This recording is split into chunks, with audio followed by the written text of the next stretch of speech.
தம்மை தேடுகிற ஒவ்வொருவருக்கும் கர்த்தர் நல்லவராகவே இருக்கிறார். அல்லேலூயா. ஒரு நல்ல தேவன் சொல்லுகிற போது சொல்லுகிறான், நீங்க தேவனை தேடினீங்கன்னு சொன்னா தேவன் உங்களுக்கு நல்லவராகவே இருப்பார். அல்லேலூயா.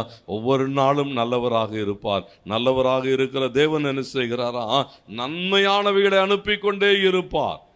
தேவ பிள்ளைகளுடைய வாழ்விலே ஒரு நாளும் ஒரு நன்மையும் குறைவுபடாது.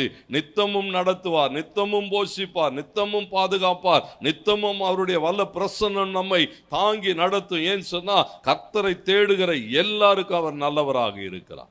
நன்மை செய்கிறவராகவே சுற்றி திரிகிற தேவன். கர்த்தருக்கு மகிமுண்டாட்டம். அவரை மாத்திரம் தேட வேண்டும், அவருடைய முகத்தை தேட வேண்டும், அவருடைய சமூகத்தை தேட வேண்டும். ஆண்டவருக்கு மகிமை உண்டாகட்டும். ஆண்டவராகிய கிறிஸ்து சொல்லுகிற போது சொன்னார், முதலாவது தேவனுடைய ராஜ்யத்தையும் அவருடைய நீதியையும் தேடுங்கள், அவர் எல்லாவற்றையும் பார்த்து கொள்ளுவார். அல்லேலூயா. ஆண்டவர் மகிமைப்படட்டும். நல்ல கவனிங்க, கர்த்தரை தேடுகிறதில் தேவ பிள்ளைகளிடத்திலே தேவன் என்ன எதிர்பார்க்கிறார்? ஆண்டவரை தேடினா தேவன் எல்லா நன்மைகளை தருகிறார்.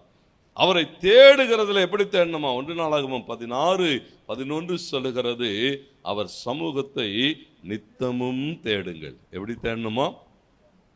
தினம் தேடணும்னு போட்டிருக்கு. தினம் நம்ம ஆட்கள்லாம் எப்படி தேடுவோம்? வாரத்தில் ஒரு நாள், ஞாயிற்றுக்கிழமை ஒரு நாள் கோயிலுக்கு வர்றது பெரிய சவாலாக இருக்குது. சில ஆட்களுக்கெல்லாம் ஞாயிற்றுக்கிழமை ஒரு நாள் வர்றது பெரிய சாதனையாக இருக்குது. இப்போ இந்த வாரம் வந்துட்டோம், அதுவே என்ன செய்ய முடியல, சில ஆட்களால் எல்லா வாரமும் வர முடியல. பெரிய சவால்கள் தான். கர்த்தருக்கு மகிமை உண்டாட்டும். நல்லா கவனிங்க, இங்கே சொல்லுகிற போது வாசிங்கள். 1 நாடுங்கள், அவர் சமூகத்தை நித்தமும் தேடுங்களாம். எப்படி தேடணுமா? தினமும் தேவனை தேடுகிற ஒரு அனுபவம். ஒவ்வொரு நாளும் தேவனை தேடுகிறதுல பல நேரங்கள் என்ன செய்கிறோம்னா சோர்ந்து போகிறோம். ஆண்டவர் என்ன எதிர்பார்க்கிறார் சொன்னா, தினம் தேடுங்க. அது மாத்திரம் அல்ல, நீதிமொழிகள் 8:17 சொல்லுகிற போது சொல்லுகிறார், அதிகாலையில் என்னை தேடுங்கள். ஆண்டவருக்கு மகிமுண்டாண்டவரை தேடுறதுக்கு என்ன செய்யணுமா பாருங்களேன், ஒவ்வொரு நாளும் தேடணும்.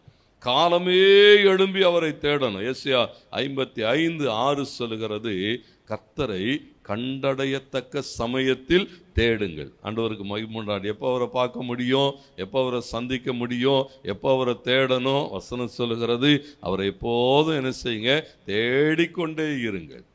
ஒவ்வொரு நாளும் ஆண்டவருக்கு மகிமுண்டாட்டு காலமே தேடுகிற அனுபவம். ஒரு நேரம் பாருங்க, இங்க சொல்லப்பட்டிருக்கிறது, தேவனை எப்பொழுது கண்டுகொள்ள முடியும்? கர்த்தருக்கு மகிமுண்டாட்டம். எப்பொழுதும் அவர் என்ன செய்வாரா, நீங்க அவரை தேடினால் அவர் உங்களுக்கு தென்படுவார். சங்கீதம் 55:17 சொல்லுகிற போது வாசிக்கிறோம். சங்கீதம் 55:17 பாருங்க, அவர் சொல்லுகிறான், அந்தி சந்தி மத்தியான வேளையிலே நான் பாருங்க, அவரை தேடுறதுல சொல்லுகிற, அந்தி சந்தி மத்தியான வேளைகளில் நான் தியானம் பண்ணி முறையிடுவேன், அவர் என் சத்தத்தை கேட்பார். அல்லேலூயா. பாருங்க, நேரங்காலம்லாம் கிடையாது. காலை மாலை ராத்திரி எந்நேரமாக இருந்தாலும் நீங்கள் என்ன செய்ய முடியுமா, அவரை தேட முடியும். இல்லை ஆண்டவர் இப்போ தேடினா தான் முடியும், இத்தனை மணிக்கு தான் அவர் இருப்பார், டைம் அப்படியெல்லாம் இல்லை. கர்த்தருக்கு மகிமை உண்டாட்டம். எப்பொழுதும் எங்கும் அவர் என்ன செய்ய முடியும், நீங்கள் தேட முடியும். தேவனை தேடுகிற போது அவர் என்ன செய்வாரா, நமக்கு தென்படுவார். தேவனுக்கு மகிமை உண்டாட்டும். ஒவ்வொரு நேரமும் ஆண்டவருக்காக என்ன செய்யணுமா, ஏதோ குறிப்பிட்ட நாளில் மாத்திரம் தேடுகிறது, குறிப்பிட்ட நேரங்களிலே மாத்திரம் தேடுகிறது அல்ல. சொல்லுகிறான், அவர் சமூகத்தை நித்தமும் என்ன செய்யுங்க, தேடுங்க. காலமே தேடுங்க. எப்பெல்லாம் நேரம் கிடைக்கிறதோ அப்பெல்லாம் அவர் என்ன செய்யுங்க, தேடுங்கள். தேடுகிற போது தேவன் என்ன செய்வாரா, நன்மையினாலே நிரப்புவார்.